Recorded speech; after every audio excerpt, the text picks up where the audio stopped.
Hello, thanks for being in a new video. This time we have an unboxing of the POCO X6 5G. Let's get started. This device has been recently unveiled, so on screen is its launch price to give you an idea, although remember that prices here are not the same as over there. Join me to uncover this box and see what's inside.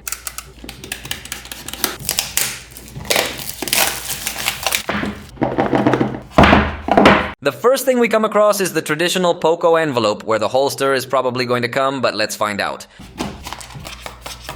The first thing we come across is the key to remove the tray.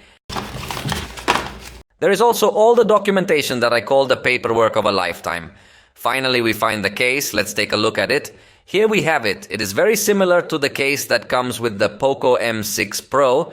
That is a case that is not transparent but comes with a dark gray hue with a large window for the camera module and branding. Let's continue to look at the contents of the case. Here we meet the device and its main specifications, or at least the specifications that the manufacturer wants to highlight. For starters, we have the Snapdragon 7S Gen 2 processor, a considerably good processor, although I have not tested it so far. This will be the first device we're going to test it on, so I'm anxious to find out how powerful it is. But at the very least, looking at the series this processor is in, it should be a very powerful processor. We'll also find the AMOLED display with about 20 Hz in its refresh rate. The camera will be 64 megapixels with two other auxiliary cameras. And we have 67 watts of charge and 5100 milliamp battery. Slightly higher than what you generally see on average in mobile devices. Let's take this bag off and turn it on. While it's turning on, let's take a look at the back cover, which as you'll notice is completely reflective, and in this case it's the black edition. Personally, I've never really liked POCO's designs, and I think this one will be no exception. Let's see what else comes here in the box. The charger is 67 watts with USB-A. In this case it is a European adapter, but you know this will always depend on your region. This unit is for review only, that's why it comes like this.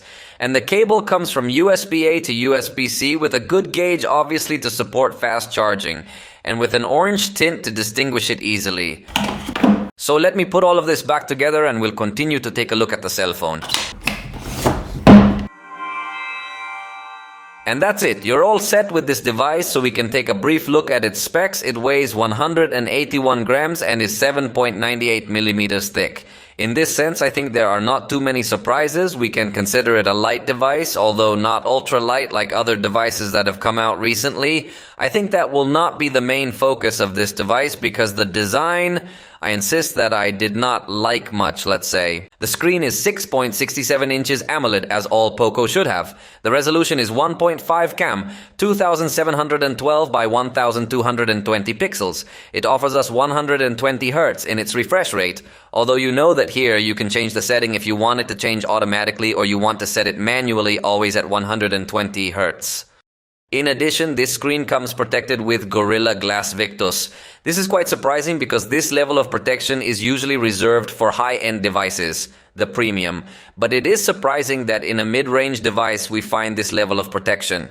And speaking of protection, it has IP54 certification to resist splashes.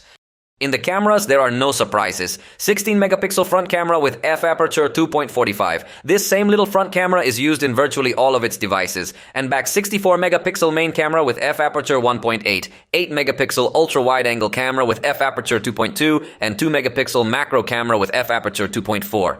As usual, here is a first look at first impressions. Before taking the picture, it still doesn't look very well optimized, but it does have automatic HDR.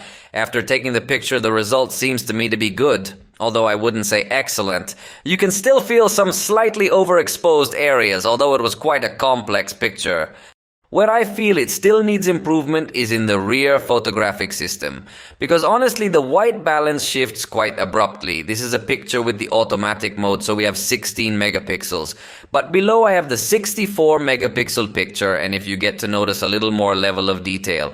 But I insist that the color is what is mainly not so accurate in this device. Hopefully they will correct it with an update. But for now, the white balance does not convince me 100%. Here is a picture with the ultra-wide camera so you can see all the space that is available. Then the main camera, then 2x zoom, which is supposed to still maintain optical quality. And it even lets you take 4x with good optimization, but here you start to see that it is digital zoom. And the maximum is 10x, although it seems to me that it is well used. It feels like a well-detailed photo and not just a photo stretched to achieve this 10x zoom. In the macro camera again, we are going to see that the white balance is not very accurate. Notice how the white color of the background actually looks like blue. So I think it needs to improve the color processing with this processor in conjunction with the camera. Here is the picture with the main camera, so you can see that this is as close as we can get while maintaining good focus. So there is a considerable difference between the main camera and the macro camera in terms of distance. But if you zoom in with the main camera, see how we have a good level of detail as well. Although again, notice how the color changes drastically just by zooming in. So I don't think I'm liking the color very much because it varies too much. And finally, I applied a 4x zoom with the main camera to have this kind of detailed pictures.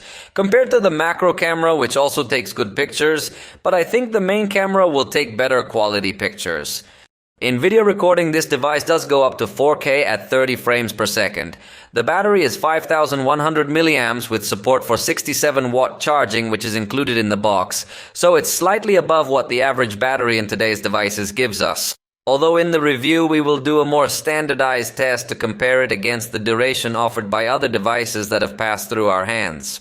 Consider also that now comes the optimized charging also in this device. Like many other POCO devices, it also has the NFC chip available, and yes, it has support for 5G networks in addition to supporting stereo sound, and yes, it has a headphone jack. It is also available in a white and blue color edition. And finally, let's take a look at the processor. It includes the Snapdragon 7S Gen 2 chip, 8GB of physical RAM plus 4 virtual, and 256GB of storage. Although there are also configurations with more RAM and more storage, but that may vary depending on your region. The truth of the matter is that it is a considerably attractive processor for its name and brand, but we are going to run a test to see more or less what performance it will be able to give. Remember though that this is only a benchmark test, so I will come back when this device is finished.